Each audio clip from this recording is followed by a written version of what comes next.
एकीकडे नितेश राणे मुस्लिमांसोबत व्यवहार करू नका असं सांगतायत, मात्र दुसरीकडे त्यांच्याच महायुतीतल्या आमदार यामिनी जाधव यांनी मुस्लिम महिलांना बुरखा वाटप केलंय। यामिनी जाधव या शिंदेंच्या शिवसेनेच्या मुंबईतल्या भायखळ्याच्या आमदार आहेत आणि या संदर्भातला एक बॅनर मुंबईतल्या भायखळा भागात लावण्यात देखील आलेला होता। हा बॅनर देखील सध्या जोरदार व्हायरल होतोय।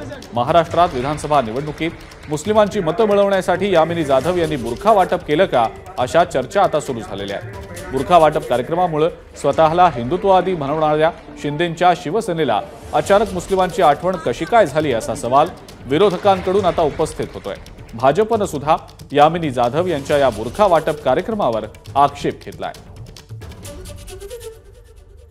यामिनी जाधव यांनी बुरखा वाटप केलं, याच्यावरती आता विरोधकांनी अशी टीका सुरू केलेली आहे की संधी साधूचं राजकारण केलं जातंय। नाही, आम्हाला मान्य नाही, मला याची पूर्ण माहिती नाही, पण तरी पण अशा पद्धतीच्या वाटपाचे कार्यक्रम, ते बुरखा वाटपाचे, भाजप या बाबतीत सहमत नाही। एबीपी माझा, उघडा डोळे बघा नीट।